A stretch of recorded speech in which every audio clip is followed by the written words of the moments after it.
Hello friends, તો આજે આપણે સ્ટાર્ટ કરવા જઈ રહ્યા છીએ ટીવાય બીકોમ સેમેસ્ટર 5 માટેના લેક્ચર્સ.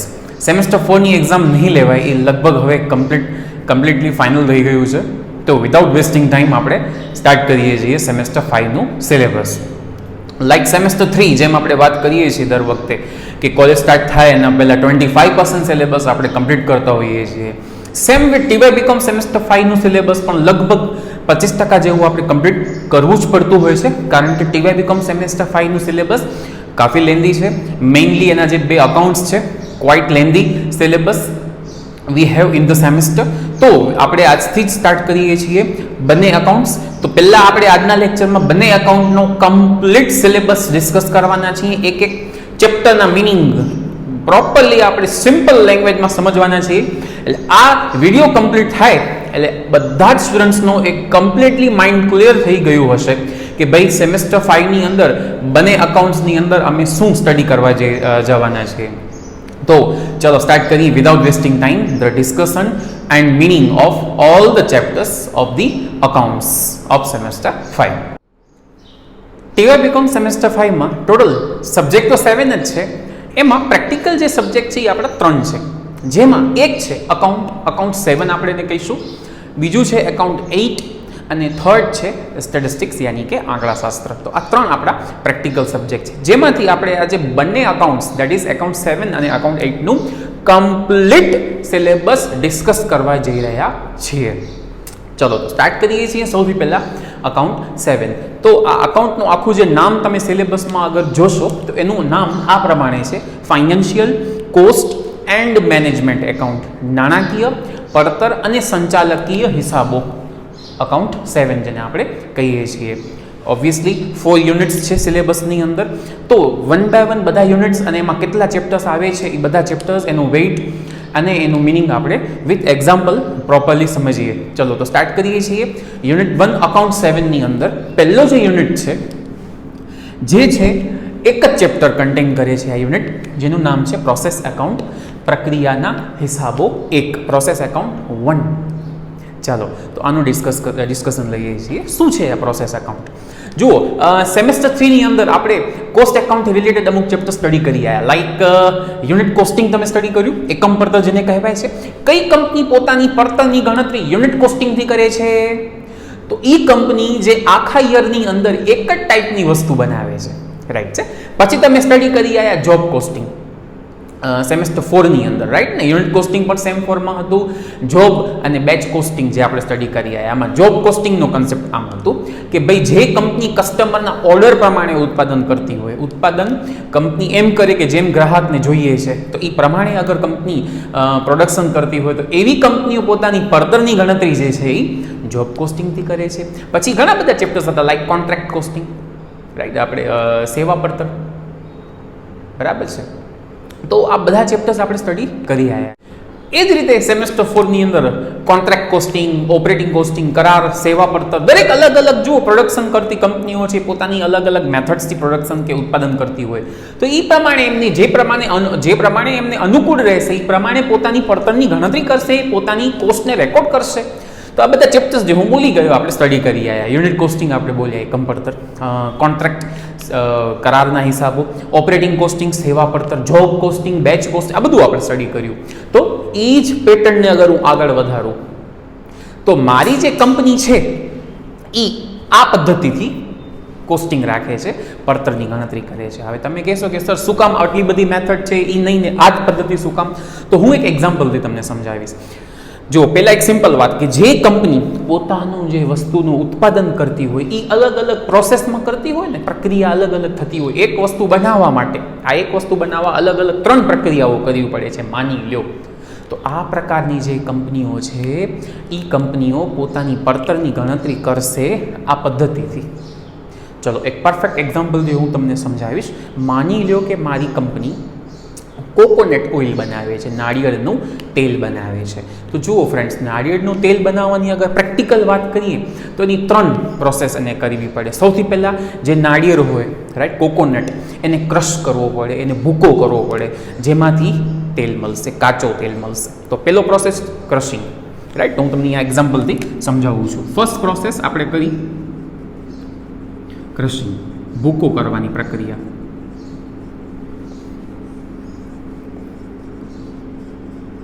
પ્રોસેસ 1. શું મળ્યું એમાંથી? કાચો તેલ. ત્યાં તો બીજી ભાષામાં રો ઓઇલ, હજી એક લેંગ્વેજમાં બોલવું હોય તો અશુદ્ધ તેલ મળે છે, રાઈટ. હવે અશુદ્ધ તેલ છે એને આપણે વેચી તો શકીએ નહીં, તો એના ઉપર આપણને બીજી પ્રોસેસ કરવી પડે. શેની? શુદ્ધિકરણની, રિફાઇનિંગ પ્રોસેસ કરવી પડશે.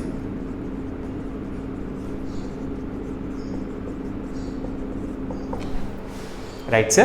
ચાલો, શુદ્ધિકરણ થઈ ગયું, તેલ એકદમ ફિનિશ થઈ ગયું છે. તો હવે એને વેચવા માટે ઓબ્વિયસલી પેકિંગ કરવું પડશે, એને કોઈ કન્ટેનરમાં, કોઈ પાત્રમાં.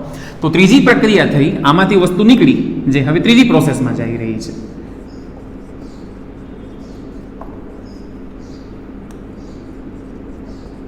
પેકિંગ.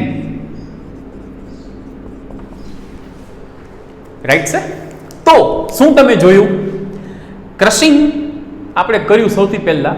એના માટે આપણે શું જે પણ વસ્તુ નાખી, આપણે કોકોનટ નાખ્યું છે આ પ્રોસેસની અંદર. તો કોકોનટ છે એનું શું કહેવાય? રો મટીરિયલ, તેની કે કાચો માલ. આમાં નાખ્યું, આમાંથી શું નીકળ્યું? તો કે અશુદ્ધ તેલ, રો ઓઇલ, કાચો તેલ નીકળ્યું. તેમાં નાખ્યું. પ્રોસેસ 2માં શું કરવા? રિફાઇન કરવા. શુદ્ધિકરણ થઈ ગયું, એમાંથી વસ્તુ નીકળી, ક્યાં નાખી? પ્રોસેસ 3માં, પેકિંગમાં. અને પેકિંગમાંથી જે વસ્તુ નીકળી, યસ, એ હવે વસ્તુ જે છે એ તૈયાર છે, ધેટ ઇઝ ફિનિશ્ડ ગુડ્સ.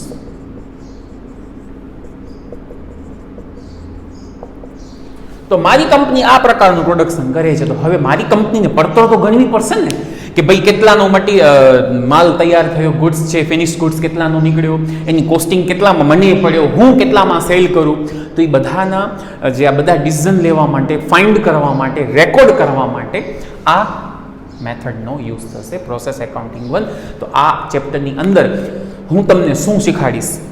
તો આ ત્રણેય પ્રોસેસની અંદર જઈ અને આપણે જોશું કે ભાઈ ક્રશિંગની અંદર આપણે શું ખર્ચા કર્યા, કેટલામાં જે અશુદ્ધ તેલ, રો ઓઇલ, કાચો તેલ નીકળ્યો એ આપણને કેટલામાં પડ્યો.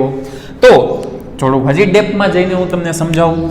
તો ક્રશિંગ આપણે કર્યું કોકોનટનું, એમાંથી કાચો તેલ નીકળ્યો. એ કાચો તેલ બનાવવા પાછળ આપણે 2 લાખ રૂપિયાનો ખર્ચો કર્યો. મટીરિયલ, લેબર, ઓવરહેડ, આ તે બરાબર બધું થઈ. અને એનો મતલબ આપણે શું કહી શકીએ કે પ્રોસેસ 1ની કોસ્ટિંગ યાની કે પડતર, ક્રશિંગની પ્રક્રિયા આપણે કેટલામાં પડી? 2 લાખમાં. આટલું સિમ્પલ. ચાલો, એ 2 લાખનું મટીરિયલ તમે શેમાં નાખ્યું? પ્રોસેસ 2માં. શું કરવા? રિફાઇન, શુદ્ધિકરણ. તો એ 2 લાખનો જ્યારે તમે ગુડ્સ એમાં નાખ્યું, ઓઇલ, એ રિફાઇન થઈને જ્યારે બારે આવ્યો ત્યારે એના ઉપર ટોટલ 4 લાખ રૂપિયા ખર્ચો થઈ ગયો. તો પ્રોસેસ 2ની કોસ્ટિંગ કેટલી ગણાશે? 4 લાખ. અને એમાંથી 4 લાખની જે વસ્તુ છે આપણે પ્રોસેસ 3માં નાખીને એમાંથી વસ્તુ બારે નીકળી 8 લાખ. તો પ્રોસેસ 3ની કોસ્ટિંગ આપણી 8 લાખ, જે શું શો કરે છે? Finished ગુડ્સની costing. રાઈટ છે. તો હોપ તમને આખી પ્રક્રિયા એકદમ પ્રેક્ટિકલ, સિમ્પલ લેંગ્વેજમાં મેં તમને સમજાવી છે. તો આ રીતે આપણે આ ચેપ્ટરને સ્ટડી કરવાનું છે. હજી એક વાત કરી દઈએ, આમ તમને સમજાઈ ગયું, પણ પ્રેક્ટિકલી અમને કરવાનું શું છે? ક્વેશ્ચન ઇઝ ધેટ, સ્ટુડન્ટ્સને કરવાનું શું છે? તો ફ્રેન્ડ્સ, તમને આ ત્રણેય પ્રક્રિયાના ખાતા બનાવવાના છે. પ્રોસેસ એકાઉન્ટનો આપણે લેઝર ફોર્મેટ ખાતા બનાવશું. તો એ આપણે ચેપ્ટરની અંદર સ્ટડી કરવાના છે. તો 1, 2 અને 3 ખાતા આપણે બનાવશું. That's it. આ તમારો યુનિટ 1 ચેપ્ટર 1. બીજું ચેપ્ટર બહુ ફેન્ટાસ્ટિક છે. અને બીજું તમે શ્યોરલી એક વસ્તુ નોટ કરી હશે, યુનિટ 1ની અંદર એક જ ચેપ્ટર છે. એનો મતલબ શું થયું? એનો મતલબ એ થયું કે આ એક ચેપ્ટર તમારો 25% સિલેબસ છે, 17 marks. Friends, you can understand the importance of the chapter. એક ચેપ્ટરનો 17 માર્ક્સ. સો બહુ જ આમાં આપણે મહેનત કરીએ છીએ. અને લગભગ એક્સરસાઇઝના બધા એપ્રોક્સિમેટલી આઈ કેન સે લગભગ 35 to 40 સમ્સ આપણે દર વખતે કરાવીએ છીએ આ એક ચેપ્ટરના. તો it's very important and fantastic chapter. બીજા ઘણા બધા ટર્મ્સ આગળ આવશે, like abnormal loss, normal loss, અસામાન્ય નુકસાન, સામાન્ય નુકસાન, આ બધું આપણે બાય પ્રોડક્ટ. તો જેમ ચેપ્ટર ડીપમાં આપણે જશું તો વધારે મજા આવશે. બટ અત્યારે તમારો કન્સેપ્ટ, મિનિંગ ક્લિયર થઈ ગયું જોઈએ કે આમાં અમને શું કરવાનું છે. તો પ્રોસેસ એટલે શું? પહેલાં તો આ પ્રોસેસ એક મેં એક્ઝામ્પલ સમજાવી. હવે કોસ્ટિંગ કેમ મળશે? તો આ રીતે કોસ્ટિંગ હોતા છે. અને અકાઉન્ટ કેમ બનશે આપણે ચેપ્ટરમાં સ્ટડી કરીશું. તો આ આપણું કમ્પ્લીટ થયું યુનિટ 1. ચાલો વાત કરીએ યુનિટ 2 ની. યુનિટ 2 ની અંદર અકાઉન્ટ 7 માં યુનિટ 2 ની અંદર ટોટલ 2 ચેપ્ટર્સ છે. પ્રોસેસ એકાઉન્ટિંગ 2 પ્રક્રિયાના હિસાબો 2 અને પ્રોસેસ એકાઉન્ટિંગ 3 પ્રક્રિયાના હિસાબો 3. ચલો તો પહેલા વાત કરીએ પ્રોસેસ એકાઉન્ટ 2. હવે તમે કહેશો સર હમણાં તમે પ્રોસેસ એકાઉન્ટ સમજાયું તો પછી અગેન તો જુઓ ફ્રેન્ડ્સ બેમાં થોડું ફરક છે. પ્રોસેસ એકાઉન્ટ 1 આપણે આખું ડિસ્કસ કર્યું. હવે પ્રોસેસ એકાઉન્ટ 2 ની અંદર શું છે તો મેં એક્ઝામ્પલ એ જ રાખ્યું છે જે મેં પ્રોસેસ 1 સમજાવવા માટે રાખ્યું છે. બટ પ્રોસેસ 2 ની અંદર શું છે હું તમને પ્રોપરલી સમજાવું. અચ્છા, ઇન્ડેક્સની અંદર તમે અગર આ ચેપ્ટરનું નામ વાંચશો ને તો પ્રોસેસ એકાઉન્ટ 2 ની બ્રેકેટમાં લખ્યું છે ઇન્ટર પ્રોસેસ પ્રોફિટ, આંતર પ્રક્રિયા નફો. હવે એનો મિનિંગ તમને ક્લિયર સમજાશે. આ જ એક્ઝામ્પલ રિપીટ કરું. ચલો સૌથી પહેલા આપણે શું ઇન્ટ્રોડ્યુસ કરીએ છીએ પ્રોસેસ 1 ક્રશિંગમાં કોકોનટ જે આપણું રો મટીરિયલ છે નાળિયેર. ચલો ઇન્ક્લુડ કર્યું, આમાં નાખ્યું, ક્રશિંગ કરી ભૂકો કર્યો અને શું નીકળ્યું? કાચો તેલ. ઓકે, કાચો તેલ આપણે જે કાઢ્યો એની ટોટલ આપણે ખર્ચો એ કાચો તેલ બનાવવાનો, રો ઓઇલ બનાવવાનો ટોટલ આપણી કોસ્ટિંગ કેટલી પડી? 2 લાખ. હવે મારી એક વાત સાંભળજો. માની લો કે મારી કંપની ક્રશિંગની પ્રોસેસ નથી કરવા માંગતી, મારે ક્રશિંગની પ્રોસેસ નથી કરવી, મારે ડાયરેક્ટ રિફાઇનિંગથી કામ ચાલુ કરવું છે. તો તમારા માઇન્ડમાં એક વસ્તુ આવશે કે સર રિફાઇનિંગ તો શેનો થાય? કાચા તેલનો, અશુદ્ધ તેલનો, રો ઓઇલનો. તમે રો ઓઇલ ક્યાંથી કાઢશો? કારણ કે તમે પ્રોસેસ 1 તો કરતા નથી. તો મારો શું પ્લાન છે કે આપણે પ્રોસેસ 1 માંથી જે રો ઓઇલ નીકળે છે એ રો ઓઇલ આપણે બનાવવા કરતાં બીજી કોઈ કંપની પાસેથી બાય કરીએ તો કેમ રહેશે? ઓકે, આ એક ઓપ્શન છે, નો ડાઉટ. ચલો તો અગર મારી કંપની જસ્ટ ઇમેજિન કરીએ, આપણે વિચારીએ કે આપણે આ 2 લાખની વસ્તુ બનાવી, કાચો તેલ બનાવ્યો, રો ઓઇલ બનાવ્યો, એ અગર આપણે માર્કેટમાં બીજા કોઈ પાસેથી, બીજી કોઈ કંપની પાસેથી લેત તો આપણને કેટલામાં પડત? Answer is suppose 2,30,000. કેટલામાં પડત? 230. અને આપણે બનાવ્યું કેટલામાં? 2 લાખ. તો પ્રોસેસ એકાઉન્ટિંગ 2 નો શું કન્સેપ્ટ છે કે જુઓ ભાઈ, આ તો ઠીક છે આપણે પ્રોસેસ કરીને કાચો તેલ બનાવ્યો, રો ઓઇલ બનાવ્યું, બટ અગર આપણે ન બનાવત તો બહારથી લેવું પડત. એનો મતલબ એ થયો કે આ 2 લાખનો તમે જે બનાવ્યો કાચો તેલ, રો ઓઇલ, એની માર્કેટ વેલ્યુ કેટલી છે?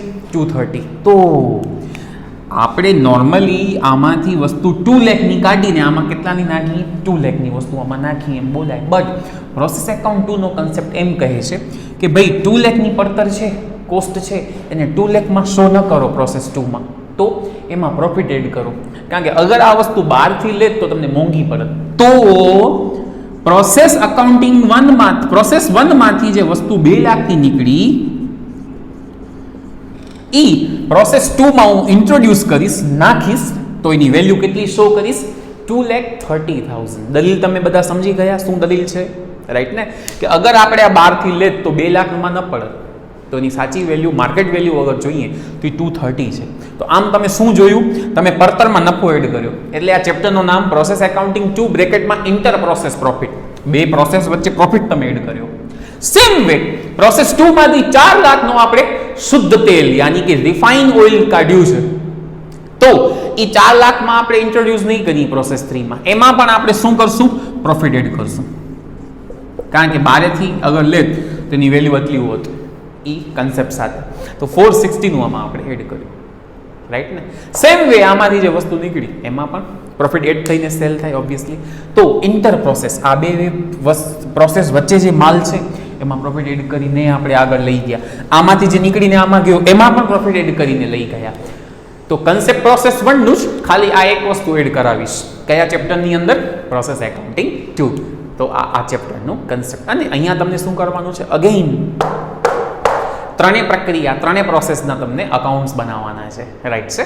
તો આ આપણું ચેપ્ટર નંબર 2. ચલો હવે ડિસ્કસ કરીએ આ જ યુનિટની અંદર ચેપ્ટર નંબર નેક્સ્ટ જે છે એ છે પ્રોસેસ અકાઉન્ટિંગ 3. ચલો એનું તમને હું પ્રોપરલી કન્સેપ્ટ સમજાવું, બહુ મજા આવશે. જુઓ ફ્રેન્ડ્સ, જેટલું લાગે છે કે પ્રોસેસ આપણે કરવી ને કોસ્ટિંગ ગોતવી ને ઘણીવાર એટલું ઇઝી નથી હોતું. એકચ્યુઅલી ઘણીવાર એક પ્રોબ્લેમ ક્રિએટ થતું હોય. શું પ્રોબ્લેમ ક્રિએટ થાય હું તમને સમજાવું. માની લો કે આપણે પ્રોસેસ કરવા માટે, પ્રોડક્શન કરવા માટે 10,000 યુનિટ ઇન્ટ્રોડ્યુસ કર્યા કાચા માલના. કે 10,000 યુનિટ બનાવવા માટે કાચો માલ આપણે નાખ્યો. ઇન શોર્ટ 10,000 વસ્તુ બનવી જોઈએ. 10,000 unit must be produce. But what happens sometimes, you can understand very well that it is not surely we can say that we are going to produce all the units. May possible that કે અમુક જે units છે એ એમને એમ રહી જાય, હજી અધૂરા રહી જાય, અપૂર્ણ રહી જાય, ઇનકમ્પ્લીટ રહી જાય, રાઈટ ને. તો માની લો એક એક્ઝામ્પલ માટે કે 10,000 યુનિટ બનાવવા માટે આપણે પ્રોસેસ ચાલુ કરી, બટ એમાંથી 4,000 યુનિટ્સ આ યરમાં નથી બની શક્યા. એનો મતલબ કેટલા બની ગયા? 6,000, રાઈટ ને. તો આ 4,000 જે નથી બને એને આપણે કહેશું વર્ક ઇન પ્રોગ્રેસ. ગુજરાતીમાં શું કહેવાય? ચાલુ કામ. સ્ટાન્ડર્ડ લેંગ્વેજમાં શું કહેવાય? અપૂર્ણ એકમો. યાની કે 4,000 છે એ કમ્પ્લીટ થયા નથી. હવે કોસ્ટિંગ ગણતી વખતે આની ઇમ્પેક્ટ, કોસ્ટ ગણતી વખતે આની અસર શું આવશે?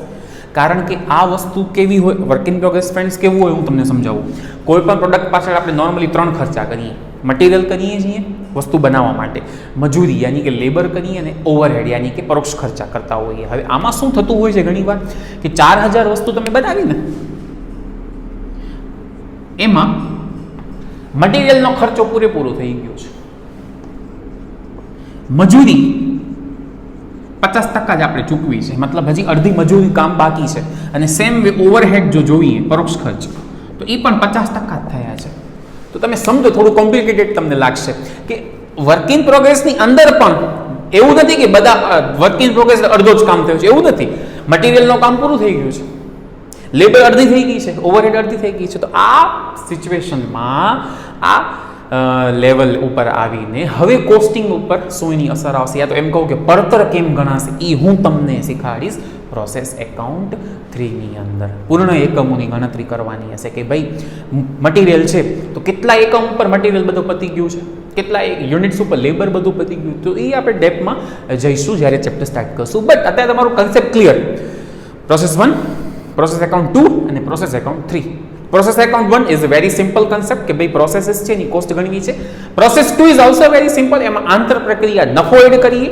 અને પ્રોસેસ 3 જે છે એ ભાઈ અમુક વસ્તુઓ હજી એકમો અપૂર્ણ છે તો એની કોસ્ટિંગની ઇમ્પેક્ટ, કોસ્ટ એની કેમ ગણાશે, તો એ આપણે પ્રોસેસ 3માં સમજશું. તો આ તમારો યુનિટ 2. ચલો વેઇટની વાત કરીએ, માર્ક્સની વાત કરીએ તો અગેઇન બંને ચેપ્ટર્સ યુનિટ 2ની અંદર છે એનો વેઇટ 25% યાની કે 17 માર્ક્સ, 25% આનું સિલેબસ છે. તો આ તમારો યુનિટ 2. ચલો વાત કરીએ યુનિટ 3ની. આ યુનિટને હું ડિસિઝન મેકિંગ યુનિટ, નિર્ણય ઘડતર યા તો નિર્ણય લેવા માટેનો યુનિટ હું કહું છું. મિનિંગ શું છે આનું કે મેનેજમેન્ટ જે છે કંપનીનું એ ઘણા બધા નિર્ણય એને લેવા પડતા હોય છે. તો નિર્ણય લેવા માટે કયા મેથડ્સનો યુઝ કરે, યા તો એમ કહો કે કઈ ટર્મ્સનો યુઝ કરે, અચ્છા કયા ખર્ચાનો યુઝ કરે, કયા ખર્ચાનો યુઝ નથી કરતી, કેમ ડિસિઝન લે છે, એ બધું આપણે અહીંયા સ્ટડી કરવાનું છે. તો આ યુનિટની અંદર પણ 2 ચેપ્ટર્સ છે, જેમાંનું પહેલું છે માર્જિનલ કોસ્ટિંગ, સીમાંત પડતર. જુઓ ફ્રેન્ડ્સ, આ કન્સેપ્ટ શું કહે છે, નોર્મલી તમને બધાને ખ્યાલ છે કે ખર્ચાના અગર આપણે 2 ડિવિઝન કરવા હોય તો આપણે બધા ખર્ચાના 2 ડિવિઝન આમ કરીએ છીએ કે ભાઈ ફિક્સ્ડ કોસ્ટ યાની કે સ્થિર ખર્ચ અને વેરિયેબલ કોસ્ટ યાની ચલિત ખર્ચ. હવે આ કન્સેપ્ટ શું કહે છે, એમાં શું આપણે કરીએ છીએ, તો જુઓ ફ્રેન્ડ્સ, ડિસિઝન લેવા માટે, ઘણા બધા ડિસિઝન લેવા માટે આપણને ફિક્સ્ડ કોસ્ટ ધ્યાનમાં નથી લેવાની હોતી. તમે કે સર એક્ઝામ્પલ તરીકે, કારણ કે આજે હું કોઈ પણ નિર્ણય લેતો હોઉં તો ખર્ચા 2 ધ્યાનમાં રાખીશ. ઓકે, સાચી વાત છે. બટ ઘણા બધા એવા ડિસિઝન્સ પણ છે જેમાં ફિક્સ કોસ્ટ કન્સિડર ન કરો તો ચાલે, યા તો કરવી પણ ન જોઈએ. લાઈક એક્ઝામ્પલ માટે હું એક એક્ઝામ્પલ તમારી સામે લઉં. માની લો કે મારી કંપની છે એ સ્કેચ બનાવે છે. તો સ્કેચ ઇન્ડિયામાં આપણે મેન્યુફેક્ચરિંગ કરીએ છીએ, ઇન્ડિયન માર્કેટમાં આપણે વેચીએ છીએ. માની લો કે દર મહિને 2 લાખ સ્કેચ આપણે બનાવીએ છીએ. ઓકે, અને ફેક્ટરી છે આપણી મોટી, જેમાં ફિક્સ એક્સપેન્સ, વેરિયેબલ બધા એક્સપેન્સીસ થાય છે. હવે મને એક ફોરેન ઓર્ડર, વિદેશમાંથી એક ઓર્ડર મળે છે. લાઈક દુબઈમાંથી આપણને એક ઓર્ડર આવે છે કે એમને 25,000 સ્કેચીસ જોઈએ છે આ મહિનામાં. તો એનો મતલબ એ થયું કે આપણી કંપની 2 લાખ સ્કેચ તો બનાવે જ છે, આપણે 2,25,000 સ્કેચ હવે બનાવવાની છે. તો ફ્રેન્ડ્સ બહુ સિમ્પલી તમે વસ્તુ સમજો, તમે 2 lakh sketch 2 lakh sketches manufacture કરો જ છો. હવે એક્સ્ટ્રા 25,000 બનાવવા વેરિયેબલ એક્સપેન્સ તો લાગશે જ, કારણ કે મટીરિયલ વધારે લેવું પડશે, મજૂરી લેબર વધારે ચૂકવવી પડશે લોકોને. બટ ફિક્સ્ડ એક્સપેન્સ એક્સ્ટ્રા કરવાની જરૂર નથી. જેમ કે ફેક્ટરી છે એનો ભાડો છે 50,000, 50,000 રૂપિયા મંથલી રેન્ટ છે, જેમ આપણે ઓલરેડી પે કરીએ છીએ 2 લાખ યુનિટ બનાવવા. હવે 25,000 વધારે યુનિટ બનાવવા માટે આપણે કંઈ રેન્ટ એક્સ્ટ્રા પે કરવાનો હોતો નથી. જોયું ને તમે લોકોએ? તો આ ડિસિઝન લેવા માટે કે ભાઈ હવે આપણે દુબઈનો ઓર્ડર એક્સેપ્ટ કરવો કે નહીં, યા તો દુબઈના ઓર્ડરમાં કેટલો પ્રોફિટ થશે, તો એ પ્રોફિટની ગણતરી હું કરીશ ત્યારે ખાલી શું માઇનસ કરીશ? વેરિયેબલ એક્સપેન્સ, કે ભાઈ દુબઈમાંથી આટલી ઇન્કમ થશે માઇનસ આટલો વેરિયેબલ.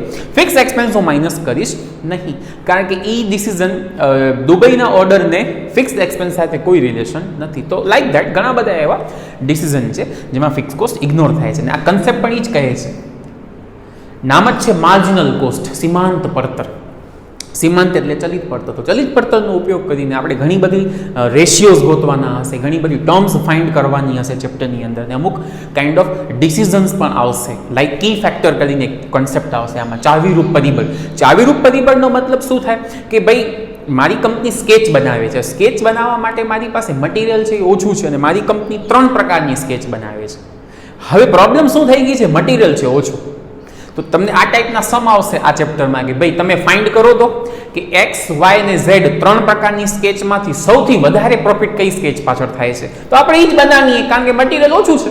તો આ પ્રકારના ડિસિઝન આપણે અહીંયા કેમ લેવાય એ શીખીશું. તો આ સીમાંત પડતર યાની કે માર્જિનલ કોસ્ટિંગનો કન્સેપ્ટ રાઈટ છે.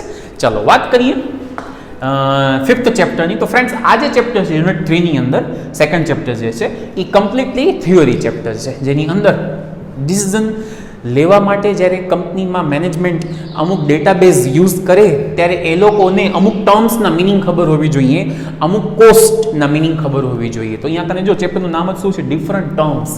તમને અહીંયા કને અલગ અલગ પ્રકારની કોસ્ટિંગ શીખાડીશ, કોસ્ટના નામ શીખાડીશ. લાઈક સંક કોસ્ટ, ડૂબત પડતર એટલે શું, લાઈક ઓપોર્ચ્યુનિટી કોસ્ટ, વૈકલ્પિક પડતર એટલે શું. તો ઘણા બધા ટર્મ્સ છે, 10, 12, 15 જેવા ટર્મ્સ આવશે. તો એ ચેપ્ટરની અંદર આપણે થિયરી ડિસ્કસ કરીશું. તો આ તમારો થયો યુનિટ 3, જેમાં એક પ્રેક્ટિકલ એક થિયરી ચેપ્ટર આ રીતનો કોમ્બિનેશન છે.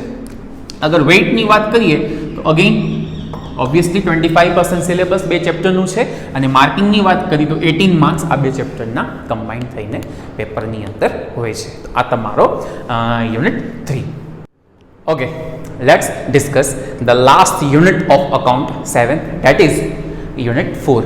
આ યુનિટની અંદર પણ 2 ચેપ્ટર્સ છે, and both the chapters are my favorite chapters. Why is that? જો ફ્રેન્ડ્સ એકચ્યુઅલી આ અકાઉન્ટ 7 આખામાં અમુક ચેપ્ટર્સ એવા છે જે તમે CA કરો, તમે MBA કરો, તમે MCOM કરો, તમને આ 2 ચેપ્ટર્સ આવશે ને આવશે જ. એમાંથી like process 1 is the most important chapter.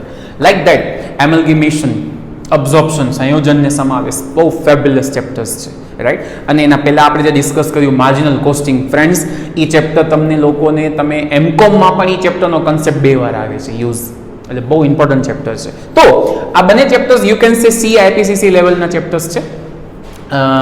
તો બંનેનું ડિસ્કશન આપણે પ્રોપરલી લઈએ છીએ. સૌથી પહેલાં તો આ 2 શબ્દને હું ભેગો તમને મિનિંગ સમજાવીશ, તો જ તમને મજા આવશે.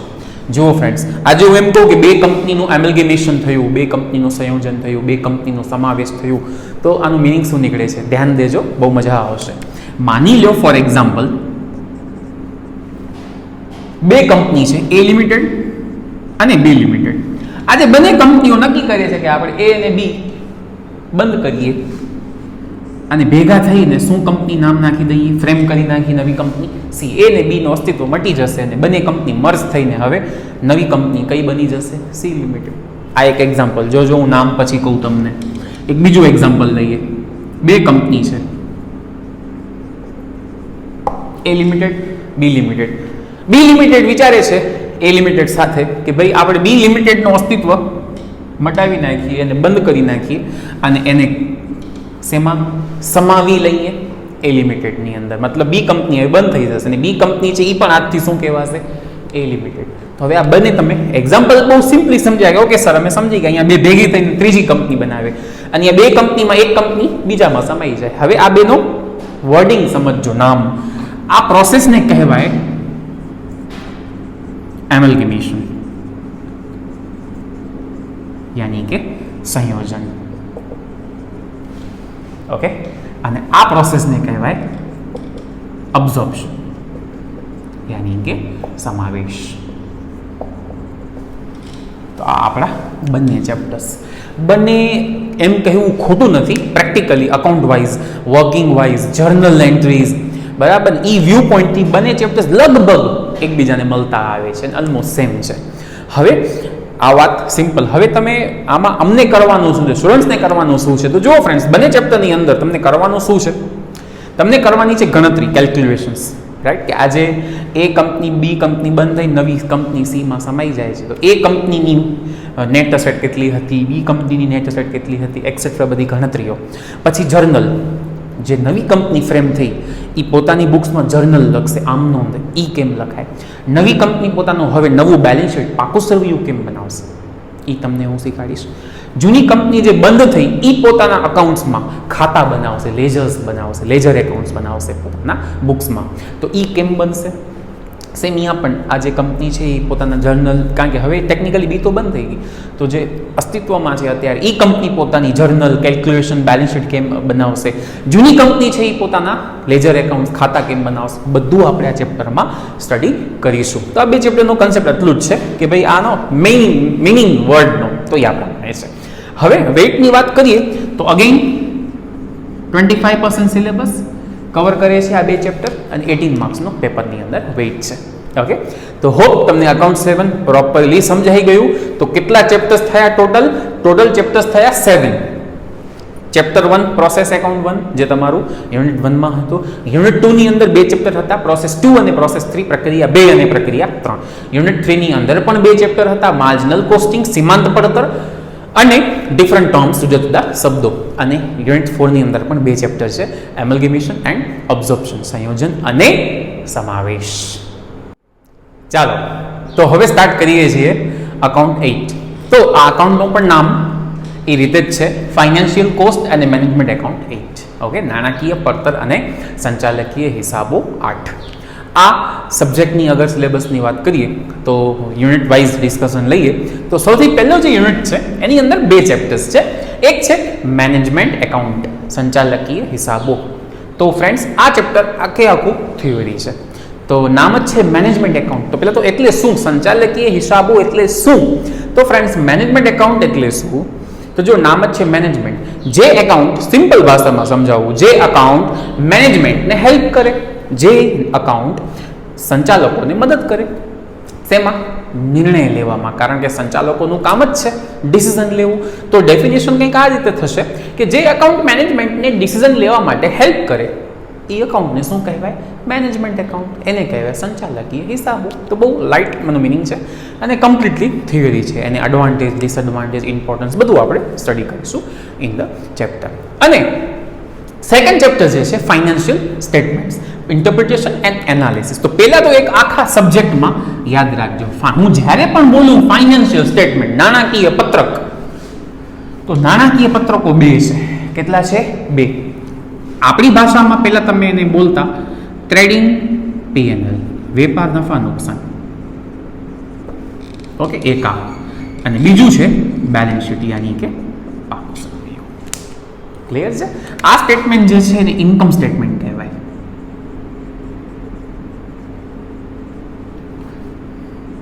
આવકનું પત્રક. અને બેલેન્સ શીટ જે છે ને પોઝિશનલ સ્ટેટમેન્ટ કહેવાશે.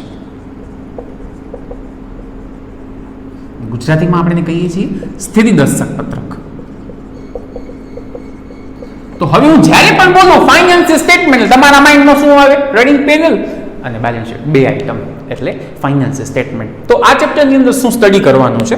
તો જુઓ ફ્રેન્ડ્સ, હું તમને પહેલા એક સિમ્પલ વાત કહું. આજે અગર હું તમને કોઈ પણ કંપનીનું ફાઇનાન્શિયલ સ્ટેટમેન્ટ તમારા હાથમાં આપી દઈશ ને તમને કહીશ કે ભાઈ જુઓ તો કંપની વિશે તમારું મંતવ્ય, તમારો શું છે જવાબ, કે કંપની કેવી સારી છે, ખરાબ છે, નથી, શું સારું છે, શું ખરાબ છે. તો ફ્રેન્ડ્સ જો રિયાલિટી ઇઝ ધેટ કે તમે એક જ વર્ષના ડેટા ઉપરથી રાઈટ અને માત્ર P&L કે બેલેન્સ શીટ હાથમાં રાખી અને કંપની વિશે કાંઈ પણ સાચું બોલી શકવાના નથી. હકીકતમાં તમારી પાસે એકથી વધારે વર્ષના ડેટા હોવા જોઈએ. તમારી પાસે એવા સ્ટેટમેન્ટ બનાવેલા હોવા જોઈએ કે જ્યાં કંપનીના 2 વર્ષના ડેટા કે 3 વર્ષના ડેટા કમ્પેર થતા હોય, સરખામણી થતી હોય કે આપણે આ વર્ષની કમ્પેર ગયા વર્ષના ડેટા સાથે કરશું તો ખ્યાલ આવશે ને કે આ વર્ષે કંપનીએ પ્રોગ્રેસ કરી છે કે નથી કરી. તો મારો પોઈન્ટ એટલું જ છે કે 2 કે 3 વર્ષના ડેટાને કેમ એક સ્ટેટમેન્ટમાં રેકોર્ડ કરાય, એને કેમ સ્ટડી કરાય, આ બધું હું તમને શીખવાડીશ આ ચેપ્ટરની અંદર. નામ જ છે ઇન્ટરપ્રિટેશન એન્ડ એનાલિસિસ. વિશ્લેષણ કેમ થાય, અર્થઘટન કેમ થાય, તો આ ચેપ્ટરનો સિમ્પલ મિનિંગ છે. આ તમારો યુનિટ 1. અગર વાત કરીએ વેઇટની તો ફ્રેન્ડ્સ આ બંને ચેપ્ટર્સ જે છે એનો વેઇટ 25% સિલેબસ એન્ડ માર્ક્સની વાત કરી તો it is 17 marks of the unit. Okay, તો એક થિયરી જો ફ્રેન્ડ્સ ઓનેસ્ટલી કહું તો બંને ચેપ્ટર લગભગ થિયરી જ છે. આમાં પ્રેક્ટિકલ સમ્સ છે નો ડાઉટ, પણ 3 થી 4 સમ્સ, એટલે મોસ્ટ પ્રોબેબલી આમાંથી થિયરી જ પૂછાતી હોય છે. અને ઘણા વખત સપોઝ 25% કેસમાં આના સમ પણ પૂછેલા છે. Okay, but most probably chance એના થિયરીના જ વધારે હોય છે. તો આ તમારો યુનિટ 1. ઓકે, યુનિટ 2 ની અગર વાત કરીએ અકાઉન્ટ 8 ની અંદર તો એની અંદર ફ્રેન્ડ્સ એક જ ચેપ્ટર છે માત્ર. એટલે તમે સમજી શકો છો કે એનું ઇમ્પોર્ટન્સ કેટલું બધું હશે, કારણ કે એક ચેપ્ટરમાંથી તમને 17 માર્ક્સનું પૂછાશે. રાઈટ છે. ચાલો, તો ચેપ્ટર છે રેશિયો એનાલિસિસ, ગુણોત્તર વિશ્લેષણ. યસ ફ્રેન્ડ્સ, લગભગ સુધી તમને આ ચેપ્ટર 12th સ્ટાન્ડર્ડમાં પણ આવી ગયું છે. તો બેઝિક ઓલમોસ્ટ એ જ છે. તો શું છે આ ચેપ્ટરનો કન્સેપ્ટ ને બેઝિક? જુઓ, આજે હું તમને કોઈ પણ કંપનીના ફાઇનાન્શિયલ સ્ટેટમેન્ટ તમારા હાથમાં આપું અને તમને પૂછું કે બેલેન્સ શીટ જોઈને તમે મને કહો કે કંપનીના ડેટર્સ કેટલા દિવસમાં પૈસા આપી જાય છે. બેલેન્સ શીટ જોઈને તમે મને કહો કે કંપનીનો રિટર્ન કેટલા ટકા છે, વળતર કેટલા ટકા કંપની કમાય છે, કંપની પોતાના શેર હોલ્ડરોને કેટલા ટકા વળતર આપે છે, વગેરે જેવા પ્રશ્નો ઉપર તમે કોઈ પણ કમેન્ટ નહીં કરી શકો અગર તમે એનો એનાલિસિસ નહીં કરો. અને એનાલિસિસ માટે જુઓ ફ્રેન્ડ્સ ઘણા બધા રસ્તા છે. એમાંનો એક બેસ્ટ રસ્તો કહી શકાય રેશિયો એનાલિસિસ. સિમ્પલ ભાષામાં ગુણોત્તર એટલે શું? ફાઇનાન્શિયલ સ્ટેટમેન્ટની કોઈ પણ 2 કે વધારે આઇટમ વચ્ચેના રિલેશન તમે શો કરો ઇન પર્સન્ટેજ, તો આપણે એને શું કહીએ છીએ? રેશિયો. રાઈટ છે કે 2 વચ્ચેના કોઈ પણ કમ્પેરિઝન તમે કરો છો, પર્સન્ટેજમાં શો કરો છો, રેશિયોમાં શો કરો છો, તો એને આપણે કહીએ છીએ ગુણોત્તર યાની કે રેશિયો. આ ચેપ્ટરની અગર થોડું ઇન ડેપ્થ જઈને હું તમને એક એક્ઝામ્પલથી સમજાવું કે રેશિયો એનાલિસિસ શું કામ જરૂરી છે. ખાલી ટ્રેડિંગ P&L કે બેલેન્સ શીટ ઉપરથી તમે કંપની વિશે કમેન્ટ નહીં આપી શકો યા તો ખોટી આપશો. તો એનો એક એક્ઝામ્પલ માટે હું તમારી સામે બોર્ડ ઉપર એક મેં ટ્રેડિંગ એકાઉન્ટ ડ્રો કર્યા છે 2 કંપનીના. 2 કંપની છે કોઈ પણ, A લિમિટેડ અને B લિમિટેડ. બંનેના ટ્રેડિંગ એકાઉન્ટ યાની કે વેપાર ખાતા છે. બંનેમાં તમે મને કહો કઈ કંપનીની પ્રોફિટેબિલિટી વધારે તમને લાગે છે, કંપનીની કમાવાની ક્ષમતા વધારે લાગે છે. તો અહીંયા તમે જોશો તો કંપનીનો પ્રોફિટ છે 2 લાખ અને બી કંપનીનો પ્રોફિટ તમે જુઓ તો 9 લાખ. અગર તમે વિધાઉટ રેશિયો મને આન્સર આપશો તો શ્યોરલી તમે કહીશો કે સર બી લિમિટેડની પ્રોફિટેબિલિટી યા તો પ્રોફિટ કમાવાની કેપેસિટી બી કંપનીની વધારે છે. But friends it is completely wrong, કારણ કે તમે રેશિયો એનાલિસિસ કર્યા વિના મને આન્સર આપ્યું છે. અગર તમે રેશિયો એનાલિસિસ કર્યું હોત તો તમે શું કરત? તમે ફાઇન્ડ કરત જીપી રેશિયો. જસ્ટ એક રફલી આપણે શો કરીએ છીએ કાચા નફા ગુણોત્તર જેને આપણે કહીએ છીએ. તો કાચા નફા ગુણોત્તર આપણે ફાઇન્ડ કરીએ જ્યારે તો અહીંયા શું કરીએ છીએ? ઉપર આવે gross profit that is 2 lakh divided by sales into 100. તો તમે આનું કાઉન્ટિંગ કરો, શું આન્સર આવ્યું? Answer is 20%. બી માટે જરા કાઉન્ટ કરો તો gross profit divided by sales, sorry 60 lakhs sales into 100. તમારો આન્સર આવ્યો જુઓ ફ્રેન્ડ્સ 15%, 15%. તો બી કંપની કરતા એ કંપનીની capacity of earning the profit વધારે છે, કારણ કે એ કંપની પોતાના સેલના 20% કમાઈ શકે છે, જ્યારે બી કંપની પોતાના સેલના માત્ર 15% કમાય છે. આ રીતે છે. ઘણા બધા લગભગ 24 રેશિયોઝ તમને સ્ટડી કરાવીશ. ઓકે, તો આ તમારો યુનિટ 2 એન્ડ બહુ જ ઇમ્પોર્ટન્ટ આ ચેપ્ટર છે જેનો વેઇટ 25% સિલેબસ અને 17 માર્ક્સનું છે. ચાલો વાત કરીએ અકાઉન્ટ 8માં યુનિટ 3ની. યુનિટ 3ની અંદર એક જ તમારો ચેપ્ટર છે, chapter number 4 is cash flow, રોકડ પ્રવાહ પત્રક. સમજો આનો કન્સેપ્ટ.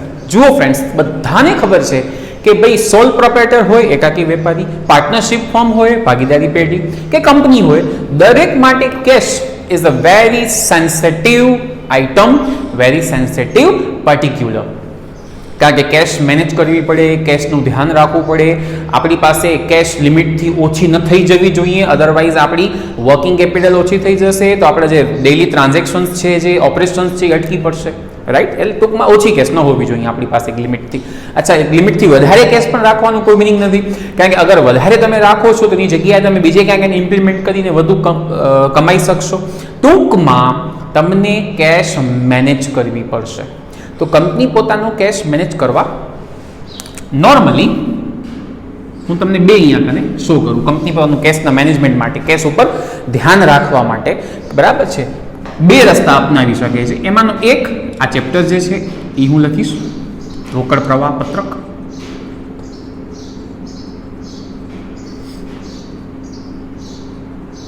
અને એક હું લખીશ કેશ બજેટ, જે આ જ અકાઉન્ટની અંદર આપણો છેલ્લો ચેપ્ટર છે. તો એ ચેપ્ટરનો ડિસ્કશન પણ આપણે અત્યારે જ લઈ લેશું, તો તમને સમજવાની મજા આવશે. રોકડ અંદાજપત્ર આ બંને કંપની માટે બેસ્ટ ટૂલ્સ છે ટુ મેનેજ ધ કેશ ઉપર ધ્યાન રાખવા માટે, કેશને પ્રોપરલી રેકોર્ડ કરવા માટે. તો હવે આ બેનો આપણે ડિસ્કશન લઈએ. તમે કહેશો કે સર બે રસ્તા છે તો બે વચ્ચે કંઈ ડિફરન્સ છે? હા, બંને વચ્ચે એક મોટો ડિફરન્સ છે. કેશ ફ્લોની અંદર તમે નો ડાઉટ ટ્રાન્ઝેક્શન બંનેમાં રેકોર્ડ એક જ ટાઈપનો, મતલબ એક જ, બેનો ઓબ્જેક્ટ એક જ છે કે ભાઈ કેશ કેટલી આવી, ક્યાંથી આવી, કેશ કેટલી ગઈ, ક્યાં ક્યાં ગઈ, ઓપનિંગ કેશ કેટલી હતી, ક્લોઝિંગ કેશ કેટલી છે, યર ડ્યુરિંગ ધ યર, આખા વર્ષમાં ટોટલ કેટલા રૂપિયા આવ્યા, કેટલા ગયા, વગેરે એક્સેટ્રા.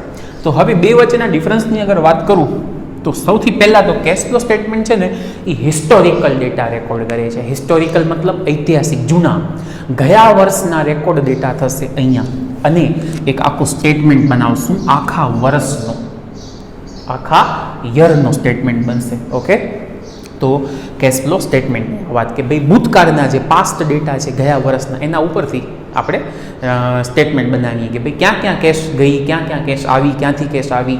તો કેશ ફ્લો સ્ટેટમેન્ટની આવત, કેશ ફ્લો સ્ટેટમેન્ટમાં એમ આખો ફોર્મેટ છે. આપણે ચેપ્ટર સ્ટાર્ટ થશે તો નો ડાઉટ વ્યવસ્થિત ડિસ્કસ કરીશું. તો એક વાત બેઝિક હું તમને કહી દઉં, કંપનીના જે કેશનો ફ્લો છે, રોકડનો પ્રવાહ, એ મેઇનલી ત્રણ જગ્યાએથી આવતો હોય છે અથવા જતો હોય છે. એ ત્રણ હેડિંગ આપણે આ સ્ટેટમેન્ટમાં આ રીતે આપીએ છીએ. એક છે cash flow from operating activity, કામગીરી પ્રવૃત્તિમાંથી મળતો રોકડ પ્રવાહ. બીજો હેડિંગ કે cash flow from investment activities, રોકાણ પ્રવૃત્તિમાંથી મળતો રોકડ પ્રવાહ. અને લાસ્ટ આવશે cash flow from financial activity, નાણાકીય પ્રવૃત્તિમાંથી રોકડ પ્રવાહ. તો ત્રણ હેડિંગ છે કે કેશ નોર્મલી આ ત્રણ હેડિંગમાં ત્રણ જગ્યાએ જતી હોય છે કે આવતી હોય છે. તો એ આપણે અહીંયા રેકોર્ડ કરશું. તો ટૂંકમાં આનો મેઇન એક મેં વસ્તુ કીધી કે પાસ્ટ ડેટા, કે 31 ડિસેમ્બર 2020 ના જાન્યુઆરીથી ડિસેમ્બરનો ડેટા નો આ એના ડેટા ઉપરથી આપણે સ્ટેટમેન્ટ બનાવશું. જ્યારે અહીંયા શું છે તો અહીંયા તમે સમજો, અહીંયા મંથ વાઇઝ રેકોર્ડ થશે, જાન્યુઆરી, ફેબ્રુઆરી, માર્ચ. ઓકે, અને કેશ બજેટ ખાલી પ્રીવિયસ ડેટા માટે જ નથી બનતો, કેશ બજેટ ફ્યુચર માટે પણ બનાવી શકાય છે. તો બે વચ્ચેના ડિફરન્સીસની વાત કરીએ છીએ. બેનો ઓબ્જેક્ટ એક જ છે, કેશ મેનેજમેન્ટ. તો આ તમારું કેશ બજેટ, જેમાં January, February, March, April, cash receipt, cash payment, એ રોકડા ક્યાંથી આવ્યા, રોકડા ક્યાં ગયા, ક્લોઝિંગ, જાન્યુઆરીમાં ક્લોઝિંગ કેટલી, અચ્છા જાન્યુઆરીની ક્લોઝિંગ સપોઝ 10,000 થી, ફેબ્રુઆરીની શું બની જશે, ઓપનિંગ, પછી એમાં પ્લસ કરશું પૈસા આવ્યા, માઇનસ કરશું પૈસા ગયા, સપોઝ ક્લોઝિંગ આવી 20,000, ફેબ્રુઆરીની ક્લોઝિંગ, તો માર્ચની ઓપનિંગ. આ રીતે તમારું કેશ બજેટ બનશે. રાઈટ છે. તો આ આપણો અત્યારનો યુનિટ 3 નો ચેપ્ટર છે. આ યુનિટ 4 નો ચેપ્ટર છે. તો અત્યારે આપણે આની વાત ક્લિયર થઈ કે યુનિટ 3 માં કેશ ફ્લો સ્ટેટમેન્ટ એક જ ચેપ્ટર છે ફ્રેન્ડ્સ. વેઇટની વાત કરીએ તો 25% સિલેબસ અને માર્ક્સની વાત કરીએ તો 18 marks of a single chapter. You can understand friends. અગર તમે બે ચેપ્ટર ખાલી પૂરા કરી લ્યો છો, કયા રેશિયો, આગળ જે સમજાયું ગુણોત્તર વિશ્લેષણ અને કેશ ફ્લો રોકડ પ્રવાહ, તમારો અડધો સિલેબસ પૂરું થઈ જશે. તો આ રીતનો સિલેબસ આનું ફ્રેમ કરેલું છે. બટ ફ્રેન્ડ્સ બહુ લેન્ધી ચેપ્ટર છે. સીએ નો મેઇન ચેપ્ટર આને કહી શકાય. ઓકે, એમબીએમાં પણ આવે છે, એમકોમમાં પણ આવે છે. અને આ ચેપ્ટર જે છે એના આપણે રેગ્યુલર બેચીસમાં લગભગ 40 સમ્સ, એટલીસ્ટ 40 દાખલા આપણે કરતા હોઈએ છીએ. તો બહુ જ ઇમ્પોર્ટન્ટ ચેપ્ટર છે, રાઈટ છે. ચાલો, તો આ તમારી વાત થઈ યુનિટ 3 ની. So let's discuss the last unit of account 8, unit 4. Unit 4 ની અંદર you can see on board total 4 chapters છે. ઓકે, બધાનું ડિસ્કશન લઈએ. ઓકે, આ યુનિટને હું નામ આપું છું બજેટ યુનિટ. આ યુનિટમાં બધા ચેપ્ટર્સ બજેટથી રિલેટેડ છે. તો પહેલાં તો ફ્રેન્ડ્સ, બજેટ એટલે શું? નોર્મલ લેંગ્વેજમાં બધાને ખ્યાલ છે. બજેટ મતલબ કંપની પોતાના ભવિષ્યનો અંદાજ, ફ્યુચર એસ્ટિમેશન કરે. That is budget. કે ફ્યુચરમાં આટલું પ્રોડક્શન થશે, ફ્યુચરમાં આટલો મટીરિયલ કદાચ યુઝ થશે, કંપની આટલી લેબર પે કરવી પડશે, કંપની આટલું સેલ કરી શકશે, કંપની આટલો સેલ્સ એક્સપેન્સ કરશે, એક્સેટ્રા. ટૂંકમાં બજેટ મતલબ ફ્યુચર એક્ટિવિટીનો તમે જે એસ્ટિમેટ કરો છો. તો પહેલો જ ચેપ્ટર છે જે કમ્પ્લીટ થિયરી છે, જે આના ઉપર જ છે કે બજેટ એટલે શું. બજેટથી અંકુશ રાખી શકાય, બજેટથી કંટ્રોલ કરી શકાય. તમને ક્વેશ્ચન થાય, સર બજેટ બનાવવા એટલે ઓકે અમે સમજ્યા કે ફ્યુચર માટે તમે અંદાજ કરો છો, પણ એના ઉપરથી કંટ્રોલ કેમ થાય? It's very easy. હું તમને એક સિમ્પલ એક્ઝામ્પલથી સમજાવું. આજે માની લો આપણી કંપનીમાં આપણે બજેટ બનાવ્યું કે મટીરિયલ 10,000 kg યુઝ થશે આ મંથમાં. હવે તમે આ બજેટ બનાવ્યું, ડન. સાથે તમે કંટ્રોલ પણ કરી નાખ્યું. કેમ કંટ્રોલ? એ રીતે કર્યું કે કંપનીના એમ્પ્લોઈઝને, કંપનીના મેનેજમેન્ટને એટલું ક્લિયર થઈ ગયું છે કે મટીરિયલ 10,000 kg જ યુઝ થવો જોઈએ. એનાથી વધુ અગર યુઝ થાય તો યુ કેન અન્ડરસ્ટેન્ડ કે ક્યાંક મટીરિયલ બગડ્યો છે. તમે એના ઉપર કામ કરશો. ક્યાં મટીરિયલ બગડી ગયું, શું કામ બગડ્યું, કોણ જવાબદાર. ઇન શોર્ટ, એમ્પ્લોઈઝ ઉપર ઇનડાયરેક્ટલી કંટ્રોલ આવ્યો કે ભાઈ મેનેજમેન્ટ, ટોપ મેનેજમેન્ટે ડિસાઇડ કર્યું છે બજેટ ઓફ મટીરિયલ 10,000, મતલબ એનાથી વધુ મટીરિયલ આપણે નહીં લઈ શકીએ અને એ મટીરિયલમાં આપણે વેસ્ટ કરવાનું નથી, બહુ સંભાળીને યુઝ કરશું. તો ટેકનિકલી બજેટથી આપણે કંટ્રોલ પણ કરી શક્યા. તો આ રીતે આપણે ડિસ્કસ કરીશું આ ચેપ્ટરની અંદર. અને આ આખું ચેપ્ટર થિયોરિકલ છે. ઓકે, એના પછીનું ચેપ્ટર છે various types of budgets. Okay, જુઓ ફ્રેન્ડ્સ, બજેટ ખાલી કેશ બજેટ નથી હોતું, ખાલી કેશનો જ બજેટ બને ભવિષ્યમાં કેટલા રોકડા વપરાશે, ના.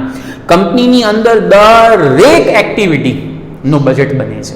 જેમ કે production budget, material requirement budget. Production બજેટમાં શું કામ બનાવીએ, કેટલું ઉત્પાદન થશે એ જાણવા કે અંદાજ બાંધવા.